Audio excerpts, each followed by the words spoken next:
Welcome everyone, we are going to start our lecture 3। इस lecture में हम लोग क्या करने वाले हैं कि इसेंशियल टैग्स के बारे में एचटीएमएल का बॉयलर प्लेट स्ट्रक्चर को देखने वाले हैं और टेबल डाटा और इमेज प्रीव्यू। आखिरकार वेबसाइट में जो इमेज रेंडर होता है, इमेज दिखता है, वो आखिरकार दिखता कैसे है, उस चीज़ को आज सीखने वाले हैं, एक्चुअल में प्रैक्टिकल करने वाले हैं। तो देखिए, और हम थोड़ा सा बता दें, अगर आप लेक्चर 1 और लेक्चर 2 नहीं किए होंगे, सबसे पहले उसको पढ़ के आइए, उसके बाद ही आगे समझ में आएगा। सबसे पहले हम लोग रिकैप कर लेते हैं कि आखिरकार हम लोग लेक्चर 1 और लेक्चर 2 में पढ़े क्या थे। तो हम लोग लेक्चर 1 में हम लोग फाउंडेशन के बारे में थोड़ा सा देखे थे कि एचटीएमएल का इंट्रोडक्शन देख ली थी, उसका कुछ बेसिक देख ली थी कि टैग को डिक्लेयर कैसे करते हैं, टैग होता क्या है, उसका बेसिक अंडरस्टैंडिंग किस में लिए थे, लेक्चर 1 में लिए थे। और साथ में हम लोग क्या करते हैं कि एचटीएमएल का डिक्लेरेशन भी देखे थे। साथ में लेक्चर 2 में हम लोग क्या किए थे कि इसेंशियल टैग्स के बारे में समझे थे। सबसे पहले हम लोग हेडिंग टैग को स्टडी किए थे अच्छी तरीके से कि H1 से लेकर H6 तक हेडिंग टैग होता है, जो कि इसका प्रेसिडेंस ऑर्डर डिफरेंट होता है। H1 का ज़्यादा प्रेसिडेंस होता है, जो कि इंपॉर्टेंट टाइटल है या फिर टॉपिक है, कंटेंट का हेडर है, उसको हम लोग H1 टैग में लिखते हैं। साथ ही साथ हम लोग एंकर टैग देखे थे, जो कि हाइपर लिंक बनाने में हेल्प करता है, जो कि अगर आप नहीं जान रहे तो पिछला वीडियो जाकर देख सकते हैं, तभी समझ में आएगा। और फिर एट्रीब्यूट को समझे थे, एट्रीब्यूट होता क्या है। अब चलिए थोड़ा सा हम लोग क्या करते हैं, बॉयलर प्लेट को समझते हैं, उसके बाद प्रैक्टिकली इसे करेंगे। तो बॉयलर प्लेट को समझते हैं उससे पहले क्या करते हैं कि ये बॉयलर प्लेट जब स्टार्ट होता है, इसमें डॉक टैब लिखा हुआ होता है। ये जनरली बतलाता है कि हम लोग जो HTML का कौन सा वर्जन यूज़ कर पा रहे हैं। HTML का वर्जन 5 को यूज़ करते हैं, मतलब लेटेस्ट वर्जन को यूज़ करते हैं। ये जो डॉक टैब है, ये उस चीज़ को बतलाता है। साथ में हम लोग क्या करते हैं, जो हम लोग पिछले वीडियो में पढ़े थे कि HTML ओपनिंग टैग और HTML क्लोजिंग टैग के बीच में जितना भी कंटेंट होगा, वो सारा इसी के अंदर आएगा। तो सबसे पहले हम लोग क्या रिकैप कर रहे हैं, थोड़ा सा देख पा रहे हैं कि HTML को ओपनिंग टैग और HTML को क्लोजिंग टैग के बीच में दो तरह का टैग आता था, एक हेड और दूसरा बॉडी। तो पहला क्या आता है, हेड, और दूसरा क्या आता है, बॉडी। अब हेड के अंदर क्या होता था कि ये इसमें मेटा डाटा और साथ ही साथ कुछ टाइटल कंटेन करता था। और बॉडी में क्या होता था, जो विजुअल फ्रंट एंड का जो लेआउट है, उसको डिजाइन किया जाता है बॉडी टैग के अंदर। अगर कुछ दिखाना हो स्क्रीन पे तो उसमें बॉडी टैग में लिखा जाता था। मेटा डाटा जनरली यहाँ पे इसको आपको ध्यान नहीं देना है कि Meta data character set of name क्या है। ऐसे आपको एज ए इन्फॉर्मेशन हम बतला देते हैं कि जो UTF है, वे क्या करता है ना, एक स्टैंडर्ड इनकोडिंग है, जो क्या कर रहा है कि जितना भी हमारे वर्ल्ड में लैंग्वेज है, जैसे हिंदी, उर्दू, फारसी या फिर अलग अलग तरह का ये इमोजी, उस सारा को ये वेबसाइट सपोर्ट करे, ये वेब पेज सपोर्ट करे, करेक्टली शो करे, उसके लिए ये हम लोग करेक्टर सेट लिखते हैं। और यहाँ पे जो नेम व्यू पोर्ट है, मतलब कि ये क्या बतलाता है कि जो एक्चुअल जो भी डिवाइस है, उसका जो स्क्रीन का विड्थ होगा, उसी के अकॉर्डिंग ये इनिशियल स्केल, मतलब इनिशियल विड्थ उसी के अकॉर्डिंग वो एडजस्ट कर लेगा, ये बतला रहा है। उसके बाद हम लोग क्या करते हैं, टाइटल के बारे में देखे थे। तो टाइटल क्या आता है, हेड टैग के अंदर आता है। हेड टैग के अंदर मेटा डाटा और फिर टाइटल आता है, टाइटल का ओपनिंग टैग और टाइटल का क्लोजिंग टैग के अंदर हम लोग क्या लिख रहे हैं, डॉक्यूमेंट लिख रहे हैं। अब ये क्यों हम लिख रहे हैं, क्योंकि ये कोई भी वेब पेज है, उसका टाइटल को डिक्लेयर करने में हेल्प करता है। अब हमको इसको प्रैक्टिकली देखेंगे कि आखिरकार करते कैसे हैं। अगर आप हमारे चैनल में नए हैं तो टेक क्वांटम कोडर चैनल को सब्सक्राइब कर लें, और अगर आपको हमारा कंटेंट बेहतर लगता है तो आप कमेंट करें और किस किस टॉपिक में आपको वीडियो चाहिए। चलिए हम लोग पहले इसको प्रैक्टिकली देखते हैं। थ्योरेटिकली तो सबको देखता है, पहले हम लोग यहाँ पे प्रैक्टिकली प्रोजेक्ट बेस्ड लर्निंग करने वाले हैं। तो चलिए देखते हैं। सबसे पहले क्या करते हैं कि हमारे पास जो HTML का जो फ़ोल्डर था, उसको ओपन करते हैं VS कोड में। तो यहाँ पे हम लोग क्या करते हैं कि ओपन विथ कोड करते हैं। साथ में ओपन करने के बाद क्या करेंगे कि हम लोग लिंक्स को ओपन कर लेंगे फुल स्क्रीन पे, ओपन विथ फुल स्क्रीन। साथ में क्या करेंगे कि हम लोग यहाँ पे लेक्चर 1 और लेक्चर 2 का जो भी कोड किए थे, वे लिखे थे। अब हम लोग यहाँ पे लेक्चर 3 करके हम लोग क्या करते हैं कि फाइल बना लेते हैं HTML। ठीक है। अब हम लोग क्या करेंगे, इसमें जो भी हमारा का बॉयलर प्लेट था, बॉयलर प्लेट को डायरेक्टली लाने के लिए क्या करते हैं, सिंपल से एक्सक्लेमेटरी मार्क्स देते हैं और टैब या फिर इंटर को सेलेक्ट करते हैं। तो ये बॉयलर प्लेट खुद लिखा हुआ आ जाता है। अगर हमको अपना मैनुअली लिखना है तो हम लोग क्या करेंगे, इसको पहले कमेंट कर लेंगे और क्या करते हैं कि जनरली मैनुअली लिख सकते हैं डॉक टाइप HTML। ये हमको क्या बतलाता है, ये बतलाता है कि हम लोग HTML का लेटेस्ट वर्जन को यूज़ कर रहे हैं। साथ में हम लोग HTML को ओपनिंग टैग और क्लोजिंग टैग साथ में लिखते हैं। इसके बीच में क्या आता है, हेड आता है, हेड ओपनिंग और हेड क्लोजिंग। फिर क्या आता है, बॉडी टैग, किसके अंदर, HTML टैग के अंदर। तो यहाँ पे हम लोग बॉडी टैग लिख लेते हैं, बॉडी टैग का ओपनिंग और बॉडी टैग का क्लोजिंग। अब हेड टैग के अंदर क्या आता है, टाइटल आता है, टाइटल में क्या करता है कि टाइटल शो करता है कि हम लोग आखिरकार ये इस वेब पेज का टाइटल है क्या। मतलब कि अगर हम लोग होम बना रहे हैं तब होम टाइटल हो जाएगा, या फिर कोई अमेजन का वेबसाइट है तो उसमें ई कॉमर्स टाइटल हो जाएगा, या फिर अमेजन टाइटल हो जाएगा। तो इसको हम लोग क्या करते हैं, पहले लाइव प्रीव्यू करते हैं। सबसे पहले हमको बताए थे कि अगर आपके पास से ये अगर आप डायरेक्टली इसको एक्सेस करना चाहते हैं, ओपन करना चाहते हैं ब्राउज़र में, तो आप क्या करें, एक्सटेंशन सेक्शन में जाके यहाँ पे लाइव प्रीव्यू करके एक्सटेंशन है उसे इंस्टॉल कर ले। ये प्रीवियस वीडियो में बताए थे, ताकि आपके पास क्या हो, एक इस तरह का बटन बना हुआ आ जाए गो लाइव करके, ताकि आप इसको डायरेक्टली क्लिक करें और ये ब्राउज़र में इसको ओपन कर दे, और जो भी चेंजमेंट करें उसको ऑटोमेटिक सेव करके उसको रेंडर करें, ताकि हम लोग को बार बार पेज को रिफ्रेश करने की ज़रूरत ना पड़े। चलिए तो स्टार्ट करते हैं और देखते हैं इसका प्रीव्यू कैसा दिख रहा है। इसको हम लोग साइड बाय साइड खोल लेते हैं। देखिए यहाँ पे अभी कोई भी टाइटल दिख नहीं रहा है, यहाँ पे कोई भी टाइटल दिख नहीं रहा है। तो टाइटल को दिखाने के लिए हम लोग क्या करेंगे कि यहाँ पे टाइटल लिखेंगे। टाइटल लिखते हैं क्या, लेक्चर 3 लिखें। लेक्चर 3 लिखें, वैसे देखिए यहाँ पे लिखा आ गया टाइटल लेक्चर 3। अब ये ऐसा आया क्यों, इसलिए आया क्या, हम यहाँ पे टाइटल डिक्लेयर कर दिए हैं, टाइटल डिक्लेयर कर दिए हैं। ठीक है, हम लोग पहले क्या करते हैं, मेटा डाटा लिख लेते हैं, ताकि जो विड्थ है स्क्रीन का उसी अकॉर्डिंग इनिशियली सेट कर ले विड्थ। तो हम लोग ये दोनों कॉपी करते हैं कोड, और यहाँ एज इट इज पेस्ट कर देते हैं। ये सबको याद करने की ज़रूरत नहीं है, ये सब खुद जब आप एक्सक्लेमेटरी मार्क्स डाल के और टैब या फिर इंटर दबाइएगा तो खुद ये बॉयलर प्लेट लिखा हुआ आ जाएगा। तो यहाँ पे फॉर्मेट भी क्या करना है, प्रीटीआर के साथ करना है, तो ये अच्छे तरीके से फॉर्मेट कर देगा आपका वेब पेज को। अब क्या करते हैं कि ऊपर से हटा लेते हैं सारा कोड। अब चलिए, इतना तो समझ में आ गया, हम लोग बॉयलर प्लेट लिखना सीख गए। अब हम लोग आगे बढ़ते हैं अपने लेक्चर के साथ, और फिर देखते हैं कि आखिर नेक्स्ट टॉपिक हम लोग कवर क्या करेंगे। नेक्स्ट टॉपिक क्या कवर करेंगे, तो पहले तो हम लोग ये क्या क्या देखें, रिवीजन कर लेते हैं, क्विक रिवीजन। HTML का हायरार्की ट्री देखें कि हमारे पास डॉक टाइप होता है, जो कि क्या बताता है कि ब्राउज़र का कौन सा वर्जन है। डॉक टाइप मतलब कि जो HTML का कौन सा वर्जन, लेटेस्ट वर्जन यूज़ कर रहे हैं उसके बारे में बतलाता है। फिर HTML जो टैग है उसके अंदर जितना भी रूट एलिमेंट है, हेड बॉडी सारा इसी के अंदर कंटेंट होते हैं। फिर हेड क्या कहता है कि मेटा डाटा बतलाता है। मेटा डाटा क्या होता है, तो डाटा अबाउट अनदर डाटा, ठीक है, उसके बाद टाइटल को कंटेन करता है। और फिर बॉडी क्या है, बॉडी बताता है ये बॉडी टैग के अंदर जितना भी विजुअल कंटेंट है वे सारे इसी के अंदर लिखे जाते हैं। साथ में हम लोग क्या देखते हैं कि पैराग्राफ टैग के बारे में जानते हैं, इसका सिंटैक्स क्या होता है। सिंटैक्स होता है जो कि पैराग्राफ टैग को पी सिंटैक्स से डिनोट करते हैं, मतलब पी टैग से डिनोट करते हैं। मतलब पी का ओपनिंग टैग और पी का क्लोजिंग टैग के बीच में जितना भी कंटेंट होगा वो एज अ पैराग्राफ में लिख रहे हैं, तो वे उसको रैप कर लेगा। तो इसका मतलब कि उस टेक्स्ट में हम लोग क्या क्या यूज़ कर सकते हैं, तो उसका पर्पस यहाँ देखते हैं कि आखिरकार हम लोग पी टैग का यूज़ करने का पर्पस क्या है। तो हम लोग जो भी टेक्स्ट लिखते हैं पी टैग के अंदर, तो वे क्या करता है, उसमें हम लोग को हेल्प करता है स्पेस देने के लिए, मार्जिन देने के लिए, ये टेक्स्ट को अलाइन करने के लिए सेंटर में या फिर लेफ्ट में, राइट में, या फिर जस्टिफाई करने के लिए, ताकि हम लोग टेक्स्ट को अच्छे तरीके से विजुअली दिखा सकें। इसको हम लोग प्रैक्टिकली भी करके देख लेते हैं एक बार, क्या हम लोग सारा चीज़ प्रैक्टिकली करेंगे तभी अच्छी तरीके से समझ में आएगा। देख सकते हैं यहाँ पे हमारे पास बॉयलर कोड है। इसके बाद हम लोग क्या करते हैं कि पी टैग लिखते हैं, जो कि पैराग्राफ टैग है, और फिर पी टैग ओपन किए तो पी का ओपनिंग टैग और साथ में पी का क्लोजिंग टैग साथ में आ गया। ऑटोमेटिक यही है खासियत VS कोड का कि यहाँ पे कोई मैनुअली ज़्यादा लिखना ना पड़ता, ऑटोमेटिक सजेस्ट कर देता है, ऑटोमेटिक लिख देता है। अब यहाँ पे हम लोग क्या करते हैं कि कोई पैराग्राफ लिख लेते हैं, जैसे कि कुछ पैराग्राफ लिख लिए हम लोग यहाँ तक, लोरेम इंटू 5 करके, या फिर इस करके 5 लाइन आप है सो कोई भी रेंडम टेक्स्ट ला सकते हैं। ठीक है, ये आप जहाँ समझ सकते हैं कि लोरेम का यूज़ क्या करते हैं। लोरेम का यूज़ करते हैं, 5 लाइन पैराग्राफ ऑटोमेटिक लिखा गया, हमको इतना लिखना ना पड़ा। अब देखिए पैराग्राफ में क्या है, एट्रीब्यूट्स यूज़ करेंगे, इंपॉर्टेंट एट्रीब्यूट जैसे कि हम लोग यहाँ पे अलाइन का यूज़ कर सकते हैं। अलाइन करने से क्या होगा, जैसे कि हम लोग सेंटर करेंगे तो सारा जितना भी टेक्स्ट है क्या हो जाएगा, सेंटर में अलाइन हो जाएगा। देखिए यहाँ पे सेंटर में अलाइन हो गया, सारा टेक्स्ट क्या होगा, सेंटर में अलाइन हो गया। अगर हम लोग इसको बोलते हैं कि लेफ्ट अलाइन हो जाए, तो लेफ्ट में सारा टेक्स्ट अलाइन हो जाएगा। देखिए सारा टेक्स्ट लेफ्ट में अलाइन हो गया। अगर राइट बोलते हैं तो राइट में अलाइन हो जाएगा, राइट। देखिए सारा टेक्स्ट राइट में अलाइन हो गया। तो ये क्या हुआ कि हम लोग पी टैग के साथ कुछ क्या बोलते हैं कि पी टैग के साथ हम लोग इंपॉर्टेंट एट्रीब्यूट्स को लगा सकते हैं, ताकि हम लोग का टेक्स्ट विजुअली अच्छे तरीके से रिप्रेजेंट हो, अच्छे तरीके से शो हो। अब हम लोग आगे बढ़ते हैं और आगे अगला टॉपिक कवर करते हैं।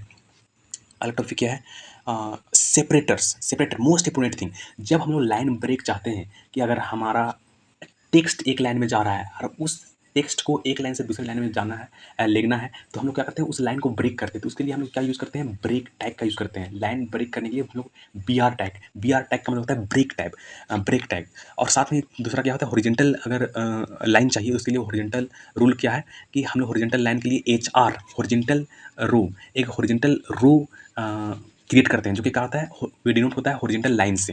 ठीक है, इसको भी प्रैक्टिकली देख लेते हैं कि हॉरिजॉन्टल लाइन और बी आर टैग का यूज़ किस प्रकार से करेंगे। यहाँ पे आते हैं, अब देखिए पहले बात तो इसको हम लोग रहने देते हैं एडजस्टी, इनिशियली में जैसा था वैसे ही लेफ्ट की में लाइन था शुरू। अब क्या करते हैं, मान के चलिए हम लोग लोरेम के पास, लोरेम के बाद एक लाइन ब्रेक चाहिए, तो यहाँ पे क्या करेंगे, बी आर टैग का यूज़ करेंगे। और बी आर टैग एक सेल्फ क्लोजिंग टैग है, तो इसके लिए क्या करेंगे, इंड में स्लैश देंगे। अब इससे क्या हुआ, लोरेम के बाद सारा जो टेक्स्ट था वे नीचे शो होने लगा। लोरेम के बाद लाइन ब्रेक हो गया।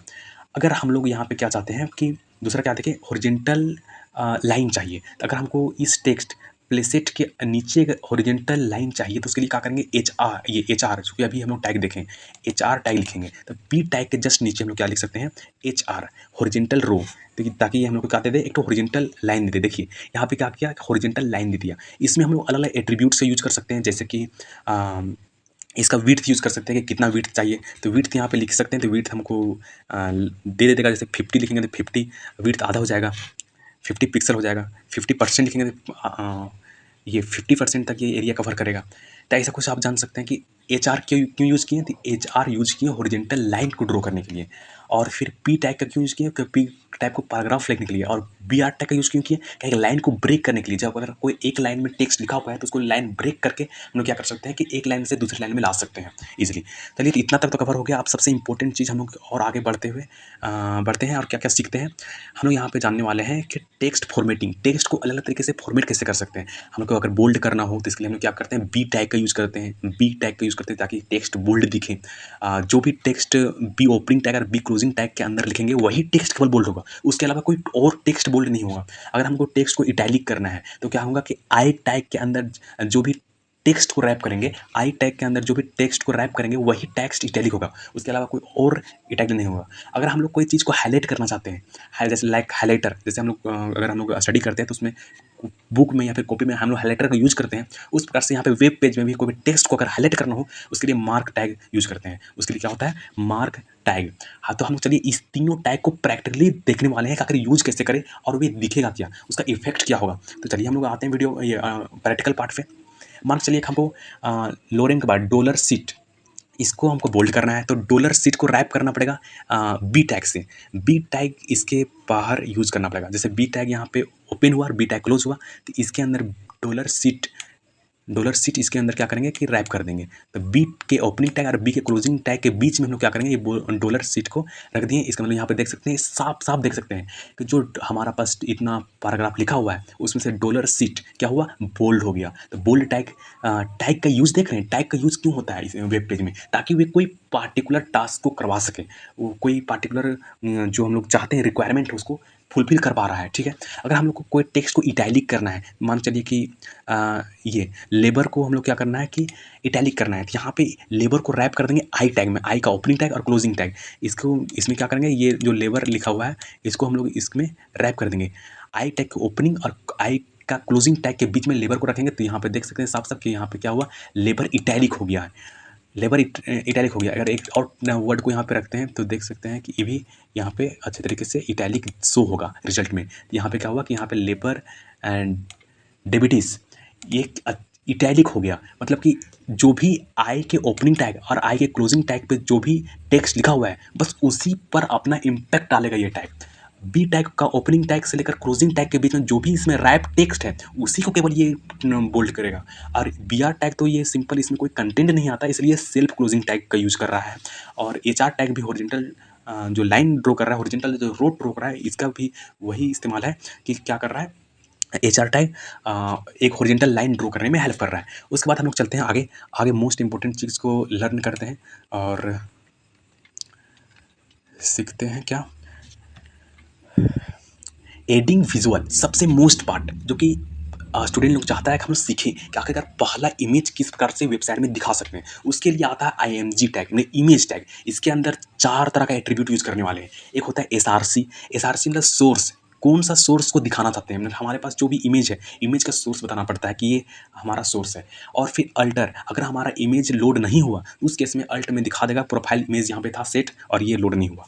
ये अल्ट कब होता है, तो अल्टरनेट, जब इमेज लोड ना हो तब वे अल्टर अल्टर टेक्स्ट दिखाएगा। यहाँ पे अल्टर इन्फॉर्मेशन में जो भी हम लोग लिखेंगे वही दिखाएगा। और ये हाइट और विड्थ क्या कर रहा है कि इमेज का हाइट और विड्थ सेट करने में हेल्प कर रहा है। और आज के वीडियो में हम लोग क्या करने वाले हैं, ये जो हमारा ये एक दिख रहा है पोस्टर, इस पोस्टर को हम लोग थंबनेल को क्या करने वाले हैं कि वेब पेज में रियली में दिखाने वाले हैं। अगर हम कैसे करते हैं, चलिए प्रैक्टिकल करते हैं। विजुअल मतलब कि थ्योरी पार्ट से अधिक अंडरस्टैंडिंग कब बनेगा, जब हम प्रैक्टिकल करेंगे रियली में। तो चलिए प्रैक्टिकल पार्ट में उतरते हैं और प्रैक्टिकली करके देखते हैं। सबसे पहले हम आपको बता दें कि प्रैक्टिकल जब हम इस पार्ट को कर रहे हैं, सबसे पहले एक चीज़ जानना पड़ेगा। जहाँ पे लेक्चर 1, लेक्चर 2, लेक्चर 3 है, वहीं पे इमेज का सोर्स रहेगा। लोकल इमेज को दिखाना चाहते हैं, अगर लोकल इमेज को दिखाना चाहते हैं तो सबसे पहले इमेज को लाना पड़ेगा। जिस फोल्डर में हम लोग वर्क कर रहे हैं उस फोल्डर में इमेज को लाना पड़ेगा, मोस्ट इंपॉर्टेंट। क्या है, स्टूडेंट लोग शुरू इमेज को कहीं से भी उठा के उसका सोर्स दे देते हैं और नहीं होता है। क्या है कि जहाँ पे सर्वर रन कर रहा है, मतलब कि ये मान चलिए कि सर्वर आप नहीं समझिएगा, बाद में जाकर डीप अंडरस्टैंडिंग होगा, उसके बारे में भी सिखाएंगे। पर जहाँ पे हमारे फाइल क्रिएट है वहीं पे फाइल होना चाहिए इमेज का, तभी ये लोकल फाइल दिखाएगा। अगर वेब इमेज है, वेब ऑनलाइन इमेज कोई ऑनलाइन इमेज का लिंक कर यूज़ कर रहे हैं, तब जरूरी नहीं है कि हमारा फोल्डर में ही प्रेजेंट होना चाहिए। तो चलिए पहले हम लोग यहाँ पे उस पोस्टर को, इमेज को यहाँ पे लाते हैं। तो पहले क्या करेंगे, ये जो हम लोग के पास दिख रहा है एक इमेज डेस्कटॉप में पड़ा हुआ है पोस्टर नाम का, इसको हम लोग यहाँ से कट करते हैं और लाते किस में है, VS कोड में, यहाँ पे लाकर पेस्ट कर देते हैं।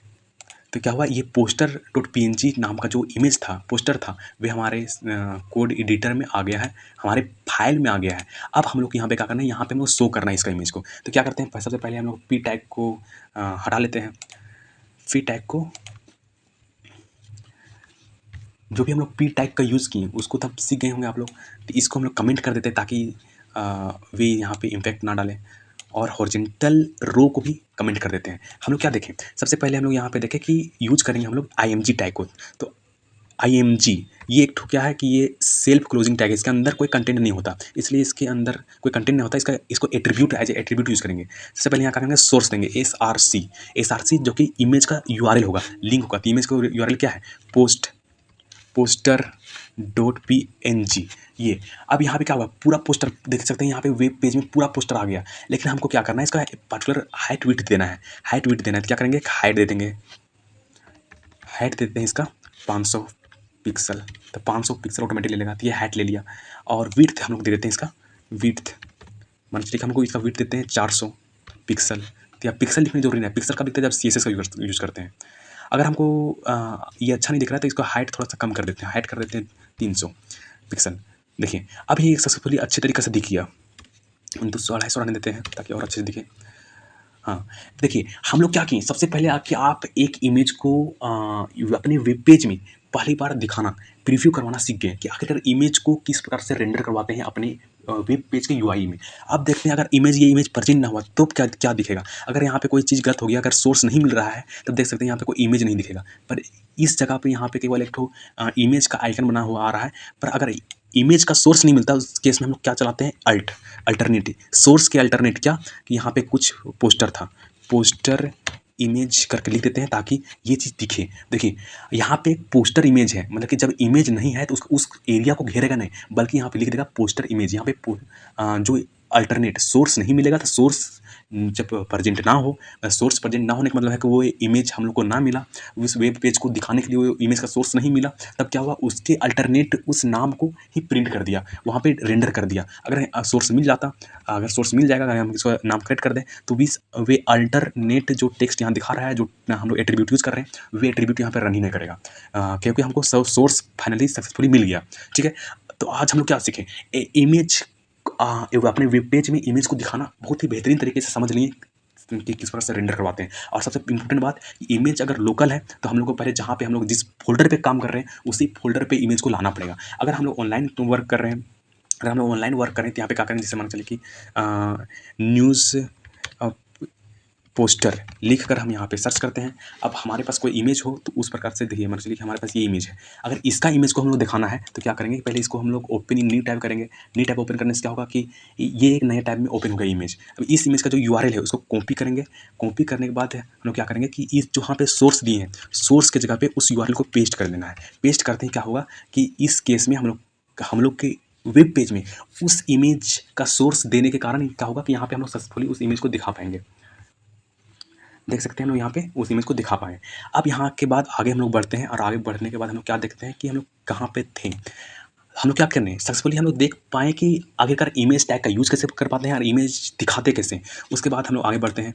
आगे क्या है कि टेबल, सबसे मोस्ट इंपॉर्टेंट, टेबल टैग का यूज़ क्यों करते हैं? तो ये क्या करता है कि ऑर्गेनाइजिंग डाटा, टेबल डाटा को ऑर्गेनाइज करने में हेल्प करता है। Table are use to represent tabular data, information that presented in grid of rows and columns.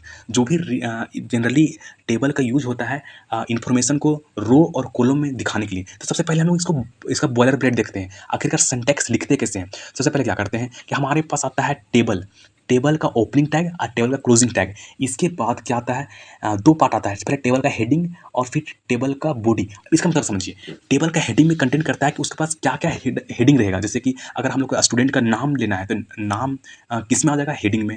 Roll number लेना है तो रोल नंबर किस में आ जाएगा, हेडिंग में। अगर हमारे पास उसका क्या होता है, डेट ऑफ बर्थ लेना है या फिर एड्रेस लेना है, वो सब क्या होगा, वे सब जो लिखेंगे वे सब क्या आएगा, हेडिंग में आएगा। और बॉडी में क्या आएगा, एक्चुअल डाटा। जैसे नाम में आ गया मतलब मोहन, सोहन, रोहन, जो भी है वो एक्चुअल डाटा है, ना कि फील्ड है। तो यहाँ पे टेबल हेडिंग में उस चीज़ का उसका फील्ड को लेते हैं और टेबल बॉडी में क्या लेते हैं, एक्चुअल डाटा लेते हैं। अब टेबल हेडिंग में क्या आता है, पहले टी आर, टेबल हेडिंग का टेबल हेडिंग ओपनिंग किए, ओपनिंग टैग लिखे और टेबल हेडिंग क्लोजिंग टैग लिखे। उसके बाद क्या किए हैं, टेबल का रो लिए। क्या है कि टेबल टी आर का मतलब है टेबल रो, टेबल रो करने में मतलब कि एक रो क्रिएट कर देगा। अब उस रो में क्या करेंगे कि दो तरह का डाटा लेंगे। पहला लेंगे टी एच, टी एच का मतलब होता है टी आर के अंदर कि एक टेबल रो क्रिएट किए, एक टेबल रो क्रिएट किए। अब उस रो में पहला जो कॉलम होगा, टेबल उसको बोलते हैं टेबल का हेडिंग होगा। कॉलम बोले फिर टेबल का हेडिंग बोले, वो क्या होगा, नेम का फील्ड होगा। पहला नेम का फील्ड होगा, दूसरा मान चलिए कि एज का फील्ड है। तो ये हम लोग को क्या समझे यहाँ पे कि टेबल हेडिंग में टी आर टैग मतलब टेबल का रो डिफाइन कर रहे हैं। पहला रो, टेबल का पहला रो, उसमें क्या हो रहा है, दो तरह का फील्ड है। एक टेबल हेड का एक अलग ही इंपॉर्टेंस होता है। टेबल हेड का होता है जो भी टेक्स्ट होगा वे सेंटर में दिखेगा। अब यहाँ पे आपको विजुअली दिखाएंगे कि कैसे क्या हो रहा है। फिर टेबल हेडिंग में पहला लिए नाम, फिर दूसरा लिए एज। फिर अगर हमको इसको डाटा डालना है तो क्या करना पड़ेगा कि बॉडी टैग में पहला डाटा डालना है। तो यहाँ पे टी आर, इसमें भी सेम, क्या है कि जो टेबल बॉडी है उसमें भी टी आर टैग का यूज़ करेंगे। टी आर टैग का मतलब क्या है, टेबल रो, टेबल रो में पहला डाटा डालेंगे, उसमें क्या आएगा, इससे पहला डाटा टेबल, टी डी मतलब टेबल डाटा, टी डी मतलब टेबल डाटा। पहला मोहन, मोहन किसके नीचे आ जाएगा, नेम के नीचे। और 18 किसके नीचे आ जाएगा, एज के नीचे, इसका रिस्पेक्टिव। फिर दूसरा डाटा लेंगे तो इसमें बहुत सारा डाटा कंटेंट कर सकते हैं। जैसे रमेश नाम का लिए तो रमेश आ गया नेम के ये नेम फील्ड के नीचे, और ये टी डी टेबल डाटा जो दिख रहा है वे 22, वही इसका एज आ गया। इसका प्रीव्यू किस प्रकार से होगा, तो इसका प्रीव्यू यहाँ पे इस प्रकार से होगा। देखिए जो भी हमारे पास जो नेम है वे नेम यहाँ पे पहला फील्ड दिखेगा और दूसरा एज का फील्ड दिखेगा। अब ये टेक्स्ट सेंटर में ही आएगा। क्यों आएगा सेंटर में, क्या ये टेबल हेडिंग है। टेबल हेडिंग का मतलब वही होता है कि ये इनिशियली ये जो भी इसका फील्ड है उसमें गैप होगा, मतलब ये सेंट्रली अलाइन हो जाएगा। तो ये टी एच यहाँ पे नेम फील्ड है। दूसरा है कि एज का फील्ड, एज यहाँ पे आ जाए कॉलम, एज का कॉलम बन जाएगा। उसके बाद जो भी डाटा होगा मोहन, तो मोहन का डाटा नेम के रिस्पेक्टिव मोहन लिखेगा, एज के रिस्पेक्टिव 18 क्या बोलते शो होगा। उसी प्रकार से रमेश का डाटा इसी तरह आएगा। अब हमको इसको प्रैक्टिकली देखते हैं कि अगर हो किस तरह है, ठीक है। तो चलिए प्रैक्टिकल करके देखते हैं। तो प्रैक्टिकल करने के लिए हम लोग क्या करते हैं, पहले इसका कमेंट कर लेते हैं, जो प्रीवियस कोड किए हैं उसको हम लोग कमेंट कर लेते हैं और फिर आगे बढ़ते हैं और आगे टेबल देखते हैं। टेबल यहाँ पे देखते हैं क्या होता है कि पहले टेबल टेबल का ओपनिंग टैग और क्लोजिंग टैग लिखें। इसके बाद में दूसरी तरह टेबल हेड था, टेबल हेड का ओपनिंग टैग और क्लोजिंग टैग। उसके बाद फिर टेबल का बॉडी था, टेबल बॉडी का ओपनिंग टैग और क्लोजिंग टैग। जो भी टैग को ओपन कर रहे हैं उसको क्लोज करना जरूरी है, ठीक है। अब टेबल हेडिंग के अंदर हमारे पास क्या था, एक टेबल का रो, टी आर, टेबल रो, एक रो क्रिएट करेंगे। उसमें फिर क्या लेंगे, दो तरह का फील्ड, एक टेबल हेडिंग में क्या होगा, पहला नेम हो जाएगा, नेम होगा। दूसरा क्या होगा, दूसरा हमारे पास होगा टेबल हेडिंग में एज। अब देखिए ये कैसा दिख रहा है, इस प्रकार से कुछ प्रीव्यू में आ रहा है, ठीक है। अब देखिए हम लोग यहाँ पे क्या करते हैं कि टेबल बॉडी में भी लेते हैं टी आर टैग। क्या होगा, पहला डाटा डालने वाले हैं। तो इसमें क्या होगा, टी डी का होगा टेबल डाटा में क्या आएगा, जैसे मोहन, तो इसका नाम आ गया। अब इसके बाद इसका एज लेना है, टेबल डाटा है, ये टेबल डाटा इसमें क्या होगा, मतलब इसका एज 18 है। तो वहाँ क्या आएगा कि नेम के नीचे आ जाएगा मोहन, एज के नीचे आएगा 18। अब सेम कोड हम सोहन या फिर रोहन के लिए लिख रहे हैं, तो इसको कॉपी करेंगे और टी आर, एक एक रो खत्म होने के बाद फिर दूसरा रो शुरू होगा। अब यहाँ पे भी सेम डाटा आएगा, तो यहाँ पे मोहन के साथ रोहन लिख सकते हैं, ROHEN रोहन। अब देखिए यहाँ पे इसका एज मान के लिए कि 22 दे देते हैं, 22। तो ये हमारा क्या हुआ, ये टेबल का फील्ड हुआ और इसका टेबल रिलेटेड डाटा हुआ। अब देखिए ये जो दिख रहा है वे ऑर्गेनाइज तरीके से नहीं है, तो टेबल का कुछ कुछ इंपॉर्टेंट एट्रीब्यूट्स भी सीखने वाले हैं कि हम लोग आखिर एट्रीब्यूट्स का यूज कैसे करेंगे। एक तो एट्रीब्यूट्स हम बता देते हैं यहाँ पे कि बॉर्डर, बॉर्डर करके वो एट्रीब्यूट्स है ताकि वे बॉर्डर बनाने में हेल्प करता है, बॉर्डर देने। देखिए वन थी यहाँ पे एक अच्छे तरीके से बॉर्डर शो होना शुरू हो गया कि डाटा को सेपरेट कर दिया एक अच्छे तरीके से। अगर हम इसको विड्थ दे देते हैं तो मे बी ले लें विड्थ 500। देखिए इसका विड्थ 500 ले लिया। इसका मतलब क्या हुआ, अभी जो हम एग्जैक्टली जो हमको बताएं विजुअली में, ये नेम एज ए हेडिंग है, इसको ये थोड़ा सा बोल्ड है और डाटा के रिस्पेक्टिव में टेबल हेडिंग है, तो ये नेम का फील्ड हो गया, ये हमारा पास एज का फील्ड हो गया। तो नेम के फील्ड में दो डाटा आया, मोहन का एज 18, रोहन का एज 22। तो इस प्रकार से हम लोग डाटा का कुछ दिखा सकते हैं। अब यहाँ पे हम लोग कुछ कुछ इंपॉर्टेंट चीज़ में आते हैं, उसके एट्रीब्यूट्स में के बारे में पढ़ते हैं कि क्या क्या एट्रीब्यूट्स हैं। देखिए इसके बाद इसका एट्रीब्यूट के बारे में देखते हैं, जैसे कि टेबल में बॉर्डर, ये पहला एट्रीब्यूट देख लिए हैं इंपॉर्टेंट एट्रीब्यूट में। फिर सेल पैडिंग, सेल स्पेसिंग और विड्थ। सेल पैडिंग और सेल स्पेसिंग में क्या अंतर है। अब सेल पैडिंग में क्या होता है कि जो भी हमारा पास सेल होगा, एक सेल होगा, उसमें हर एक तरह चारों तरफ से पेडिंग में आ जाए। और फिर सेल स्पेसिंग मतलब कि सेल के बीच में स्पेस कितना देना है उस पर डिपेंड करता है। जैसे कि इसको भी प्रैक्टिकली देख ही लेते हैं। यहाँ पे इसको पहले इसका थ्योरी पार्ट देख लेते हैं थोड़ा सा, कि बॉर्डर क्या करता है कि बॉर्डर लगाता है, ठीक है। सेल पैडिंग क्या करता है, सेल के अंदर स्पेस देता है। सेल स्पेसिंग क्या करता है, सेल के बीच स्पेसिंग करता है। विड्थ क्या काम करता है, टेबल के विड्थ देने में हेल्प करता है। हाइट क्या करता है, टेबल के हाइट सेट करता है। और अलाइन क्या करता है, टेबल को अलाइन करता है। और बीजी कलर अगर देते हैं, बीजी कलर, तो टेबल का बैकग्राउंड कलर सेट हो सकता है। अब चलिए इसको प्रैक्टिकली देखते हैं कि हो कैसे रहा है, क्या कि थ्योरी से ज़्यादा इंटरेस्टिंग होता है प्रैक्टिकल। यहाँ पे हम लोग क्या करेंगे कि पहले बात तो एक पहला एट्रीब्यूट बीजी कलर देख के देखते हैं कैसा लगता है। बीजी कलर मतलब यहाँ पर रेड देते हैं, तो बीजी कलर क्या करिए, रेड दिए, COL बीजी कलर। देखिए ये पूरा ये हमारे पास जो टेबल था वे क्या हुआ, रेड कन्वर्ट हो गया। क्या है कि ये बीजी कलर एक एट्रीब्यूट्स है जो कि इस टेबल को डिज़ाइन करने में हेल्प कर रहा है। इससे भी बेहतरीन तरीके से हम लोग डिज़ाइन कर सकते हैं जब हम लोग CSS सीखेंगे, HTML खत्म होने के बाद, या फिर HTML का कुछ पार्ट सीखने के बाद हम लोग CSS पे भी उतरेंगे। और CSS किस प्रकार से लगाते हैं उसको भी अगला वीडियो में देखेंगे। उससे पहले हम लोग और कुछ कुछ एट्रीब्यूट को देख लेते हैं। जैसे कि सेल स्पेसिंग था, सेल स्पेसिंग, तो सेल स्पेसिंग मतलब कि सेल के बीच में स्पेस देने के लिए, जैसे मतलब 5 दिए तो सेल के बीच में स्पेस आ जाएगा कुछ 5 पिक्सल का। अगर हम लोग यहाँ पे 0 देते हैं तो सब एक में कंबाइन हो जाएंगे। अगर हम यहाँ पे 10 देते हैं तो सेल के बीच में स्पेस आ रहा है, आप साफ साफ देख सकते हैं कि स्पेस आ रहा है। यहाँ पे 1 देते हैं तो थोड़ा स्पेस रहेगा। अब यहाँ पे तीसरा एट्रीब्यूट जो कि क्या है, हम लोग यहाँ पे सेल पेडिंग का यूज करेंगे। सेल पेडिंग का यूज करेंगे। 5 क्या था एट्रीब्यूट, सेल पेडिंग का यूज़ करते हैं हम लोग यहाँ पे। सेल पेडिंग का स्पेलिंग में थोड़ा मिस्टेक है, PADDING पेडिंग हुआ। अब देखिए सेल के बीच में पेडिंग आएगा, इक्वल टू का साइन हट गया। देखिए सेल पेडिंग में क्या हुआ कि सेल के इनसाइड चारों तरफ से स्पेस आ गया। अगर हम कोई इसमें 10 देते हैं तो सारा जो सेल है उसके अंदर में स्पेस क्रिएट हो जाता है। तो सेल पेडिंग का इंपॉर्टेंस ये है कि टेबल का जो भी हर एक सेल है उसकी चारों तरफ स्पेस आ जाए। अब आगे देखते हैं हम लोग क्या देखते हैं, आगे हम लोग देखते हैं कि बीजी देख लिए, सेल स्पेसिंग देख लिए, बॉर्डर देख लिए, सेल पेडिंग देख लिए। आप अलाइन का यूज थोड़ा सा रिसर्च कीजिएगा अलाइन के बारे में और बताइएगा कि होता क्या, कमेंट कीजिएगा। अब यहाँ पे सबसे इंपॉर्टेंट बात कि कोल स्पैन और रो स्पैन क्या होता है। मर्ज कॉलम, दो कॉलम को मर्ज करने के लिए कोल स्पैन का यूज़ करते हैं और रो स्पैन का यूज़ करते हैं रो को मर्ज करने के लिए। अब इसको प्रैक्टिकली देखते हैं कि किस प्रकार से मर्ज करता है। मान चलिए कि हमारे पास मोहन और जो एज 18 है उस दोनों को हम लोग को मर्ज करना है। तो ये क्या है, एक रो है, ये मोहन और 18 क्या है, रो है।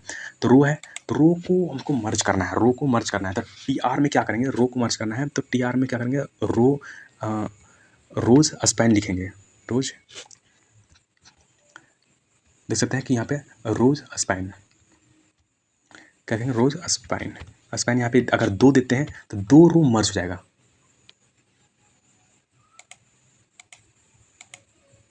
सॉरी इसको TR में नहीं देना था, क्या है कि ये टेबल डाटा, हर एक डाटा जो भी देख रहे हैं उसको स्पैन में ये करना है। तो यहाँ पे पहला यहाँ पे देख सकते हैं कि जो मोहन जो फील्ड है उसमें जो रो है 2 रो मतलब कि पहला रो और दूसरा रो ये दोनों क्या हुआ मर्ज हो गया। पहला रो और दूसरा रो क्या हुआ मर्ज हो गया। तो हम लोग समझ गए रो स्पैन का यूज़ क्या क्या होता है कि 2 रो को मर्ज करने में हेल्प करता है। अब ये कोल स्पैन अगर यहाँ पे लिखते हैं तो 2 कॉलम मतलब कि ये पहला कॉलम हो गया, दूसरा कॉलम नेम एक अलग कॉलम, एज दूसरा कॉलम। अगर यहाँ पे कॉलम लिखते हैं कोल स्पैन तो क्या होगा कि कॉलम को मर्ज कर देगा, 2 कॉलम को मतलब कि मोहन और 18 को। उसमें थोड़ा-सा क्लियर बता दिए कि वहाँ पे कॉलम ये है, नेम अलग कॉलम है, एज अलग कॉलम है। तो नेम वाला कॉलम और एज वाला कॉलम 2 कॉलम को मर्ज करने के लिए हम लोग क्या करते हैं कोल स्पैन। यहाँ पे 2 लिखे थे 2 कॉलम को मर्ज कर दिया, 3 लिखेंगे 3 कॉलम को मर्ज कर देगा। ठीक है? अब हम लोग क्या करते हैं कि ये एज लिखा हुआ है, एज इसको हम लोग क्या कर सकते हैं कि कोल स्पैन 2 दे सकते हैं ताकि ये 2 कॉलम के बराबर विड्थ ले ले। तो यहाँ पे कोल स्पैन लिख देंगे 2 ताकि ये 2 कॉलम का विड्थ को मर्ज कर दे। ठीक है? अब हम लोग देखते हैं कि रो स्पैन क्या होता है। रो स्पैन क्या होता है कि अभी देख चुके हैं कि अगर हमको 18 जो लिखा हुआ है 18 को रो स्पैन करना है तो 18 वाला जो रो है वे और उससे नीचे जस्ट जो रो बचा हुआ है वे दोनों एक साथ कंबाइन हो जाएंगे। कैसे? तो यहाँ पे देखते हैं एक बार कंबाइन करके। तो हमारे जहाँ पे 18 लिखा हुआ है इसको हम क्या करते हैं रो स्पैन लिखेंगे तो क्या करेगा ये दोनों 2 रो को एक साथ मर्ज कर देगा। देखिए 18 जो लिखा हुआ है एज ये क्या कर रहा है 2 रो को मर्ज कर दिया। अब यहाँ पे हम लोग ये भी देख सकते हैं कि यहाँ तो 18 है इसको हटा देते हैं एक बार। जो 22 लिखा हुआ एज है उसको अगर हमको कंबाइन करना है एज के साथ, एज वाले फील्ड में दिखाना है तो क्या करेंगे कि यहाँ पे करेंगे क्या है कि हमको 2 कॉलम मर्ज करना है, 22 वाला कॉलम और यहाँ पे जो स्पेस है उसको कॉलम। तो यहाँ पे 2 कॉलम को मर्ज करना है तो यहाँ पे कोल स्पैन लिखेंगे और क्या करेंगे 2 लिखेंगे तो क्या करेगा 2 कॉलम को मर्ज कर देगा। मतलब कि अब यहाँ मर्ज करके एक कॉलम बना दिया। ठीक है? यहाँ तक क्लियर है। अब हम लोग आगे देखते हैं कि क्या क्या चीज़ है और आगे आज आज का लेक्चर आप सक्सेसफुली कंप्लीट कर लिए, इसके लिए आपको कांग्रेचुलेट।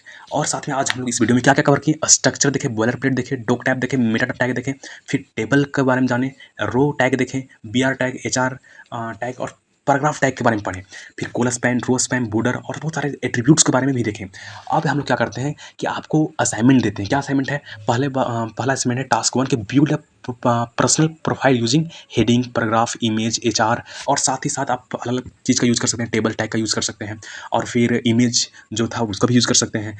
एक जो हॉरिजॉन्टल रो है, लाइन है, उसका भी यूज़ कर सकते हैं, स्पेसिंग का यूज़ कर सकते हैं। तो आपके पास जितना भी अभी तक जो भी चीज़ हम आपको सिखाएं वो सारा चीज़ यूज़ करके आप अपना एक पर्सनल प्रोफाइल क्रिएट कीजिए। ठीक है? अब टास्क 2 क्या है कि create a student time table using HTML table. जो भी HTML टेबल आपको बताएं उससे आपको क्या करना है कि स्टूडेंट का टाइम टेबल को क्रिएट करना है सारा यूज़ करते हुए। सेल स्पेसिंग यूज़ करना है, सेल पेडिंग यूज़ करना है, बॉर्डर यूज़ करना है, उसके बाद फिर विड्थ यूज़ करना है, बैकग्राउंड कलर देना है तो बीजी कलर का यूज़ करना है। साथ ही साथ आपको क्या यूज़ कर सकते हैं तो ये कोल स्पैन और रो स्पैन का यूज़ करना है। ठीक है? तो आज के लिए इतना ही। आप वीडियो को एंड तक पहुंच गए हैं। Happy coding journey. Next lecture क्या होगा कि HTML फॉर्म और इसके रिलेटेड टैग्स के बारे में पढ़ेंगे, एडवांस फॉर्म लेआउट को डिज़ाइन करेंगे। अगर आपके पास कोई क्वेश्चन होता है तो आप कमेंट कीजिए, हमारे आपके लिए ये कमेंट सेक्शन फ्री है। Thank you. मिलते हैं नेक्स्ट वीडियो में और बने रहिए इसी तरह से और प्यार जताते रहिए और साथ में आप हमारे चैनल को सब्सक्राइब कर लीजिए ताकि आपको हम बेहतरीन से बेहतरीन कंटेंट दे सकें और साथ में लाइक करना वीडियो को ना भूलें। Thank you. Take care. Bye.